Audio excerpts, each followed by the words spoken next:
जो चुनाव हुए थे उसके परिणाम की घोषणा हो चुकी है। एनी रेलवे मेंस कांग्रेस ने विजय पताका लहराया है। इसी क्रम में हमारे साथ सुभाष दुबे जी हैं, तो आइए हम लोग इनसे बात करते हैं। सर, जीत तो आपकी बड़ी ऐतिहासिक है। सबसे पहले आपको जीत की जरूरत है।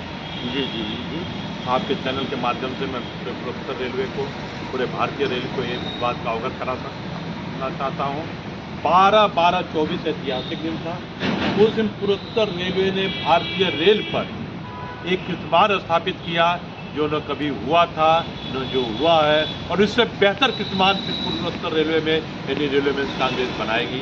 मेरे मित्रों, यह जानकर आपको आश्चर्य होगा किंतु सत्य है कि भारतीय रेल में पूर्वोत्तर रेलवे में एनी रेलवे में कांग्रेस ने पहली बार पूरे भारतीय रेल में दोनों मान्यता प्राप्त संगठनों को उखाड़ फेंका है, और एनी रेलवे में कांग्रेस सुभाष दुबे पर विश्वास करके एक बहुत ज़्यादा मतों से जिताने का काम किया। मेरे मित्रों, अगर देखा जाए तो जिस तरीके से जीत ऐतिहासिक है, कहीं ना कहीं आपके ऊपर जिम्मेदारियां भी बड़ी ऐतिहासिक होने वाली हैं। रेलवे में जो आए जो समस्याएं होते रहे, चाहे कर्मचारियों को लेकर के जो दिन ब दिन मामले उठते हैं, क्या कहेंगे? मैं सबसे पहले यह जीत जो है पूरे पूर्वोत्तर रेलवे के कर्मचारियों को समर्पित करना चाहता हूं। यह विजय श्री उनको समर्पित करना चाहता हूं, और ये बताना चाहता हूं कि ठीक है, मेरी जिम्मेदारियां बड़ी हैं, लेकिन मेरे संगठन के लोग और मैं स्वयं को बर्दाश्त करूंगा और अच्छे से अच्छा काम करके करूंगा कि अगले बार जब चुनाव हो तो हम लोगों को प्रचार न करना पड़े, और ये लोग बोले कि काम बोलता है। इस उद्देश्य से हम लोग जरा भय मुक्त समाज रहेगा। और रेल कर्मचारियों को मैं एक बार फिर कहना चाहूँगा, भारतीय रेल का काम जब तक होता रहेगा, भारतीय रेल चलती रहेगी। सभी लोग ईमानदारी से काम करेंगे, लेकिन भारतीय पूर्वोत्तर रेलवे का कोई भी अधिकारी किसी कर्मचारी का शोषण और उत्पीड़न करने नहीं पाएगा। चुनाव के दौरान देखा गया था कि जो सबसे बड़ा मुख्य मुद्दा घूम रहा था वो था ओल्ड पेंशन स्कीम की बहाली को लेकर। इस संदर्भ में आपका क्या प्रयास है? जी, निगमीकरण, निजीकरण और पुरानी पेंशन, ये दोनों चीजें भारतीय रेल के लिए एक नासूर बन गई है। पूरे ओपीएस तो पूरे देश के लिए नासूर बन गया है। अथक परिश्रम करने वाला कर्मचारी जब 60 साल बाद रिटायर होता है, क्या मिलेगा उसको? कुछ मिलेगा भी कि नहीं मिलेगा, इसी से उसका सारा जीवन जो है उसमें खप जाता है कि कुछ मिलेगा कि नहीं मिलेगा। ओपीएस दिलाने का काम एनी रेलवे मेंस कांग्रेस बात खूबी लड़ेगी, और हमें आशा ही नहीं पूर्ण विश्वास है कि सरकार पर यह दबाव पड़ेगा, और एनी रेलवे मेंस कांग्रेस और उसके साथ रहने वाले IREF, हम लोग 4 जगहों से जीते हैं, आपको ये बता दे रहे हैं, 4 जगहों से जीते हैं। सब सरकार पर ओपीएस के लिए इतना दबाव बनाएगी, हमें पूरा विश्वास है कि सरकार ओपीएस देगी। चलिए, ये रहा हमारे साथ सुभाष दुबे जी, जिन्होंने कहा है, उन्होंने आशा जताई है कि हम कहीं ना कहीं ओपीएस की लड़ाई जीतेंगे। क्या कहेंगे? कैमरे में देखते रहना। आपके चैनल के माध्यम से मतलब हम ये कहेंगे कि हम लोग की ऐतिहासिक जीत मिली है, और ऐतिहासिक जीत मिली है, और ओपीएस पे हम लोग काम करेंगे, और सभी रेल कर्मचारी और हमारी महिलाएं जिन्होंने भी वोट दिया है, पूरा सहयोग दिया है, उनको तहे दिल से बहुत बहुत धन्यवाद, आभार। जैसे उन्होंने हमारे ऊपर विश्वास दिलाया है, हम सोचेंगे कि हम उनके विश्वास से खरे हैं।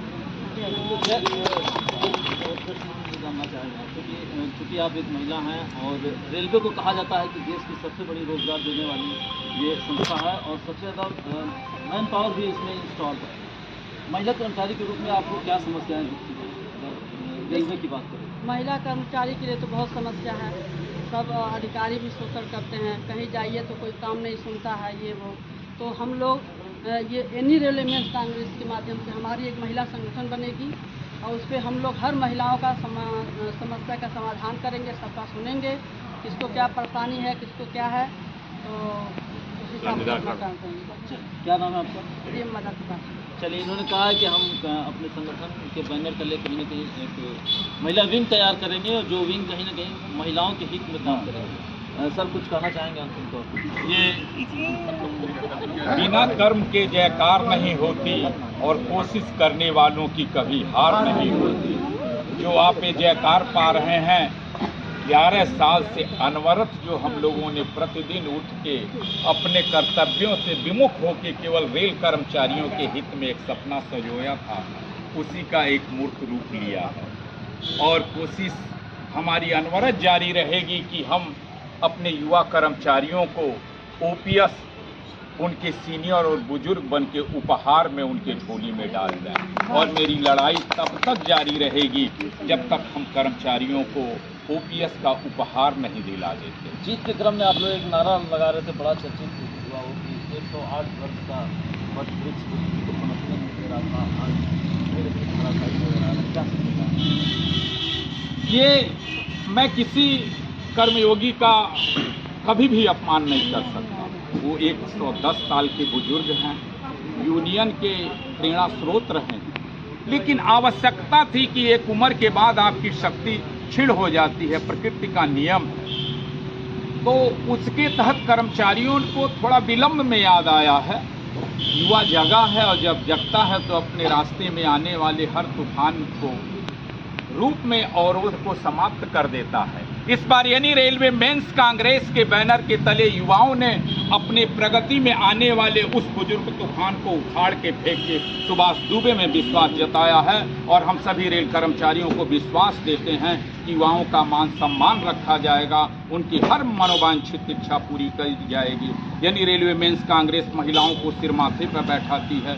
बहन ने बताया नहीं, सबसे बड़ी समस्या हमारे रेलवे में हमारे महिलाओं को हाइजेनिक शौचालय की सेपरेट सुविधा नहीं है, जो कि सबसे संक्रमण का कारण बन चुकी है।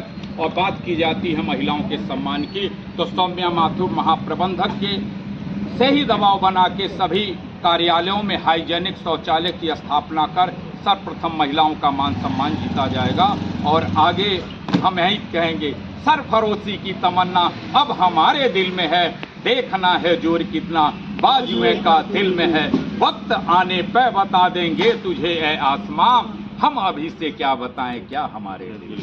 यानी रेलवे मेंस कांग्रेस के संदर्भ में जो बात कही जा सकती है कि जिस ओर जवानी चलती है उस ओर जमाना चलता है, कहीं ना कहीं युवाओं ने इनको भरोसा जता करके उनको भारी मतों से 17,500 अप्रॉक्स वोट दे करके जो जीत ऐतिहासिक तौर पर दिलाई है। मैं उम्मीद करता हूँ कि जो कर्मचारियों का विश्वास इनके प्रति जगह है वो बना रहे और बचाए रखें।